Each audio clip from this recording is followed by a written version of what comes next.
नमस्कार मित्रों, मैं सौरभ श्री रुद्र यूट्यूब चैनल में देश और विदेश के सुर्खियों को सबसे सटीक और सबसे अलग तरीके से बतलाने के लिए आपका स्वागत करता हूं। आज की सुर्खियों में हम बात करेंगे पतंजलि के को फाउंडर बाबा रामदेव जी और एमडी बालकृष्ण को सुप्रीम कोर्ट के द्वारा अवमानना का नोटिस क्यों दिया गया और बताएंगे कि उनको सुप्रीम कोर्ट के द्वारा पेशी के लिए क्यों बुलाया गया। सबसे अलग अलग यूनिक तरीके से जानकारी दूंगा। दोस्तों, आपसे एक छोटी सी गुजारिश है कि चैनल को लाइक, कमेंट और सब्सक्राइब जरूर कर दें। चलिए, आपको इस घटना के बारे में सुर्खियों को बताते हुए आपको एक बेसिक चीज जानकारी देता हूँ।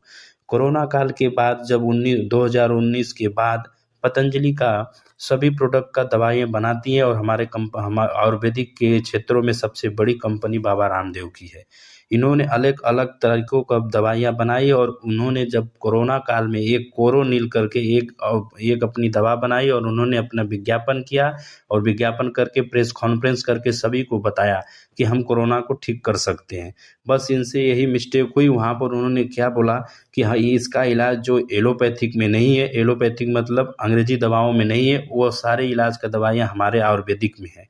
इनसे यही गलती हुआ और इन्हीं गलती को लेते हुए आईएमए, दोस्तों आईएमए आपको बता दूं कि इंडिया मेडिकल एसोसिएशन, यह एक डॉक्टरों का प्रतिनिधित्व करने वाला एक ऐसा बड़ा संगठन है पूरे भारत का, जो इसे हम आईएमए कहते हैं।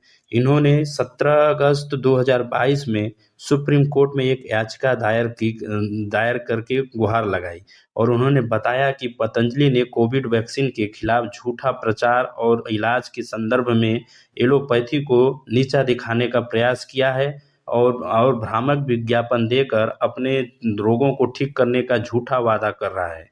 उस समय आप सुप्रीम कोर्ट की जस्टिस हिमा कोहली और ए अमानुल्लाह, जो दो जजों की बेंच ने इस पूरी घटना की सुनवाई की। इस पूरी घटना की सुनवाई करते हुए सुप्रीम कोर्ट के दोनों दलीलों को सुने, दोनों पक्ष आईएमए का और पतंजलि का। फिर उन्होंने 21 नवंबर 2023 को सुप्रीम कोर्ट ने अपना जजमेंट दिया। बोला कि आज के बाद से पतंजलि भ्रामक विज्ञापनों का ऐड करना बंद करेगा और झूठे वादा करना बंद करेगा। जितने भ्रामक और झूठे वादा किए जाएंगे, हर पर 1-1 करोड़ का जुर्माना लगेगा। इसके बाद आपको मित्र बता देते हैं कि 22 नवंबर 2023 में फिर प्रेस कॉन्फ्रेंस करके बाबा रामदेव और बालकृष्ण द्वारा बताया गया कि हम अस्थमा, बीपी, लीवर और न जाने कौन कौन से थायराइड, सभी बीमारियों को हम ठीक से जड़ से ठीक कर देते हैं, इसका मेरे पास प्रूफ है। फिर उसके बाद इसी सिलसिला जारी रखते रहे पतंजलि के द्वारा। पतंजलि के बाद फिर दिसंबर में पतंजलि ने एक ऐड निकाला।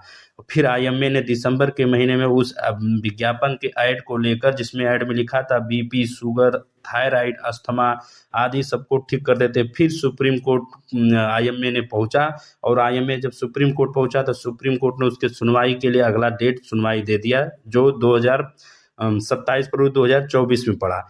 तो उसमें इसके कारण बताने के लिए बुलाया हुआ था सुप्रीम कोर्ट ने इनका जो पतंजलि के जो वकील है मुकुल रोहतगी जी को। तो मित्र आपको बता दूं कि उसमें जब सुप्रीम कोर्ट सुनवाई की 27 फरवरी 2024 को, तो सुप्रीम कोर्ट ने पूछा कि जब हमने पहले ही आपको बंद करने के लिए बोला, 21 नवंबर 2023 में ही बंद करने के लिए ऐड बोला, तो दोबारा प्रचार क्यों किया और झूठा विज्ञापन क्यों आप छाप रहे हैं। तो इस घटना को सुनते हुए पतंजलि के जो वकील थे मुकुल रोहतगी जी ने बोला कि इसके बारे में हमें पूरी जानकारी नहीं है। फिर सुप्रीम कोर्ट ने बोला कि जब मैं कारण बताओ नोटिस जारी किया तो उन्होंने कारण नहीं बताया। अब तो इनके ऊपर अवमानना का नोटिस भेजा जाएगा और इनके द्वारा जो ड्रग्स मैजिक और रेमेडीज एक्ट होता है 1954, इसका उल्लंघन किया है। मित्रों, इसका मतलब ये होता है जो ये एक्ट होता है 1954, इसके तहत जादू के द्वारा किसी बीमारी को ठीक करना और जादुई तरीके से बीमारी को पहचान बताना, विज्ञापन करना आदि के लिए यह प्रतिबंधित है। फिर उसके बाद सुप्रीम कोर्ट ने सरकार से भी इस ऐड के जो ये गलत विज्ञापन करे जा रहे हैं, इसके बारे में भी पतंजलि से ऊपर नजर रखने के लिए बोला था और उनसे पूछा गया सरकार से कि आपने क्या कार्रवाई किया। तो उन्होंने केंद्र सरकार की तरफ से बताया गया कि इसके हम डाटा इकट्ठा कर रहे हैं, अभी हमारे पास पूरी डाटा नहीं है। तो इस रवैये को देख के सुप्रीम कोर्ट का